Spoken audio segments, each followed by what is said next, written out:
The Assembly will hear an address by His Excellency Nana Addo Dankwa Akufo-Addo, President of the Republic of Ghana.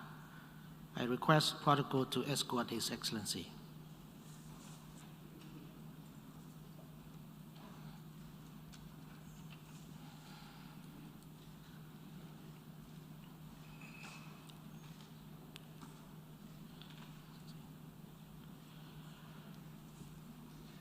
On behalf of the General Assembly, I have the honor to welcome to the United Nations His Excellency Nana Addo Dankwa Akufo-Addo, President of the Republic of Ghana, and invite him to address the Assembly.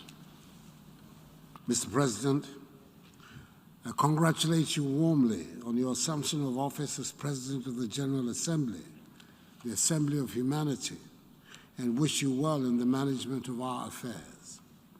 I congratulate also the Secretary Dankwa Akufo-Addo, President of the Republic of Ghana, and invite him to address the Assembly.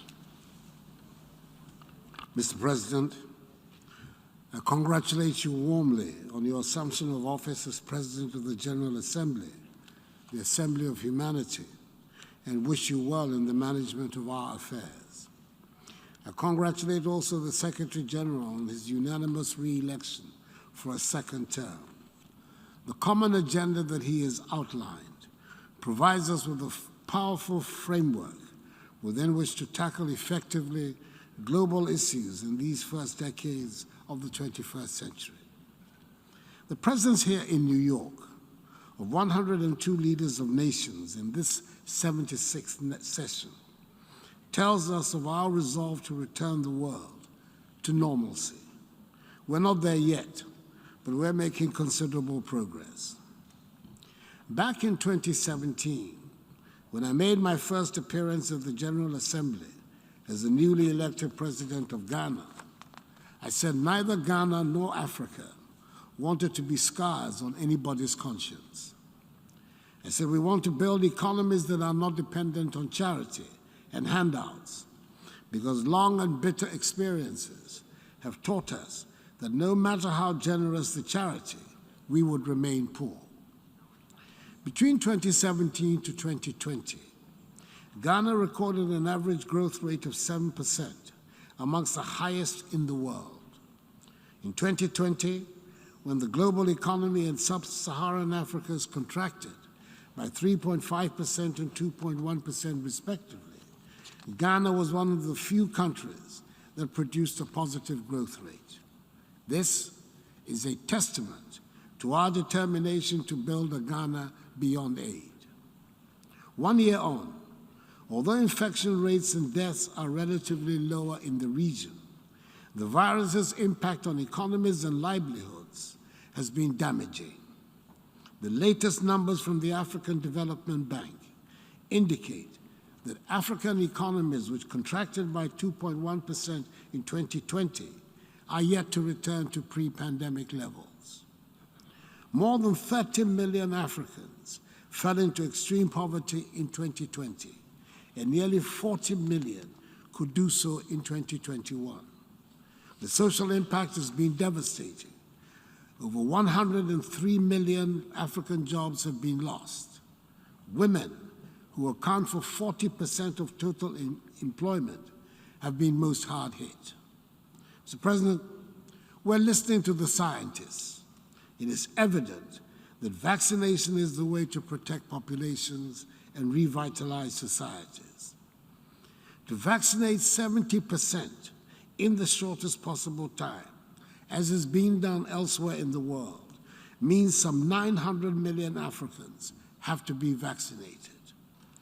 The Afro-Exim Bank structuring of the Africa Vaccine Acquisition Task Force $2 billion acquisition of 400 million Johnson & Johnson vaccines is part of the historic African Union's COVID-19 vaccine development and access strategy.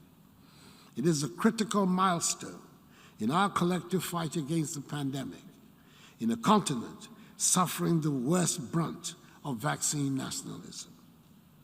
The Africa Vaccine Acquisition Task Force vaccine program, partly manufactured in South Africa, is the single largest and most far-reaching trade transaction since the entry into force of the African Continental Free Trade Area in January this year.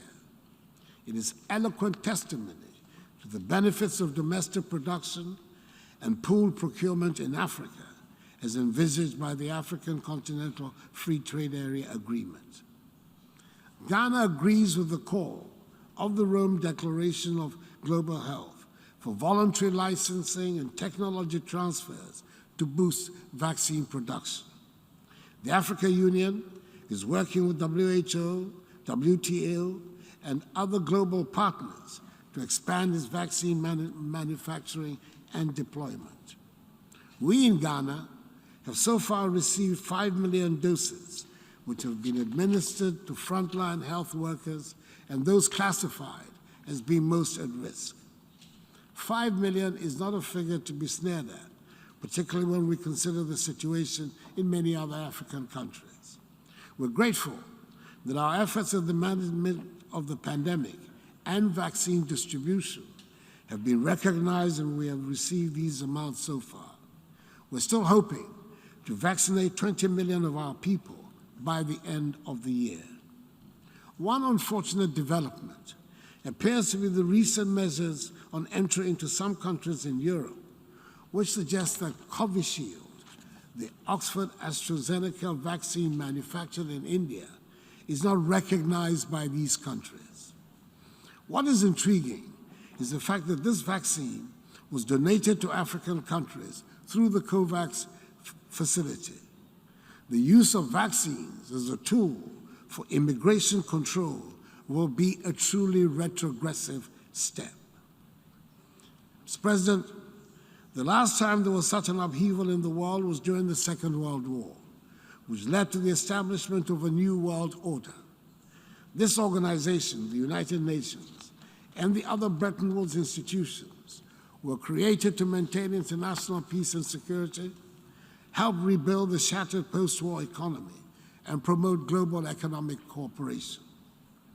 Even before the pandemic outbreak, many had concluded that the current structure of global economic cooperation, designed some 77 years ago, has proven inadequate to finance infrastructure and economic transformation in developing countries. Given the incapacity of the global financial system to produce the necessary outcomes to finance sustainable development, we need a constructive review. COVID-19 provides a great chance to rethink global economic cooperation based on the principles of mutuality, equity, sustainability, and collective prosperity envisaged by the SDGs. There is no question but that if the famous gathering in San Francisco was to take place today, it would be a significantly different United Nations Charter that would be written. In much the same way, a World Bank or IMF or WHO that is born today would be radically different institutions from those that were set up after the World War, as many of the countries in today's world, especially in Africa and the Caribbean, were not present in San Francisco. The pandemic has also shown us that the great advances in science and technology notwithstanding, we still have a lot to learn and discover about the human body and about life. Thus far, in spite of the grisly predictions of dead bodies littering the streets of Africa, and in spite of not having as much access to vaccine as the developed world, Africa seems mercifully to have escaped the worst of the COVID death rates. And for that, we thank God. Ghana wants to share a few thoughts which we believe should form the basis for the new global cooperation. Firstly, we need to strengthen the funding of the existing global health organizations. This must include a greater, more predictable base of multilateral funding for WHO and regional centers of disease controls, which play the central roles in global health security. It will require dedicating an additional 1% of GDP to funding global health. This is an investment in the global public aid goal, not aid. Secondly, we must develop more resilient finances to build back better and for future preparedness. Across the African continent, revenues have decreased by as much as 150 billion United States dollars, as economies are still reeling from the economic impact of the pandemic. African governments have already spent scarce reserves fighting the pandemic and providing social protection to millions of affected households. Ghana has been advocating that innovative financing must also address structural challenges beyond responding to immediate fiscal needs by providing mechanisms to facilitate investments in health infrastructure, technology, the environment, and people that would bolster resilience and equitable recovery. The IMF's unprecedented $650 billion United States SDR allocation offers a unique opportunity to provide additional financial resources to address the vast and surging inequities the pandemic has revealed and a crisis to come. Africa's allocation is some 33 billion United States dollars. If ever there was a time for an African Marshall Plan, it is now. The SDR infusion should be seized upon as a catalytic effort to leapfrog Africa to the next level of human development and ensure sustained global prosperity. African leaders have advocated for a prudent and transparent channeling of 25 to 35% of SDRs, that is $160 to $230 billion, from wealthier to vulnerable countries, $100 billion of which should be dedicated to Africa. We welcome the support of the European countries represented at the Africa Summit in France, the IMF, the G7 and G20 to some SDR redistribution. Mr. President, proceeds of channeled SDRs should fund vaccine acquisition and manufacturing, climate and green investments, and a Pan-African stability mechanism, like the European Stability Mechanism, that will safeguard financial stability on the continent. A part of the redistribution should also help fund the recapitalization of the African Development Bank and Afri-Exim Bank to support industrialization, private sector job creation, and the African Continental Free Trade Initiative. Thirdly, we must reposition key multilateral organizations and international financial institutions such as the United Nations, the other Bretton Woods institutions, and the G20 to reflect inclusiveness, support country investments in global public goods, and ensure fast-track financial support to build back better and prepare for future pandemics. For instance, the key to the G20's effectiveness is that it achieves representative coverage of the global population and economy with a diversified enough number of leaders at the table to enable speed and flexibility in deliberation and decision-making. Admitting the African Union to an expanded G21 would have the same galvanizing effect within Africa that the EU's participation in the G20 has within Europe, strengthening policy coordination and coherence across the 54 African economies. With the African Union at the table, the group suddenly would have representation for 54 more countries, 1.3 billion more people, and 2.3 trillion more output. This extraordinary increase in representation will add just one seat to the table and about 10 minutes to the discussion. However, it will redefine global policy coordination to enable a more prosperous, inclusive, and sustainable world to emerge. Fourthly, we in Africa are as committed as any to the fight against climate change. We believe, however, that the fight is better advanced if we're able to maintain the crucial balance between economic, political, and environmental imperatives, positions that we will be articulating in Glasgow at the COP26 conference, which should form part of the new global compact. Lastly, now more than ever, we must defend democracy, constitutional rule, and human rights in the world. In the last 24 months, we've witnessed assaults on democracy around the world, sometimes even in developed countries where we had assumed that a consensus on the democratic form of governance had been established. Mr. President, in West Africa, recent events in Mali and Guinea have undermined democratic governance in our region. ECOWAS, the regional body whose authority I have the honor to be the current chair, is unreservedly committed to maintaining democratic governance in the ECOWAS community.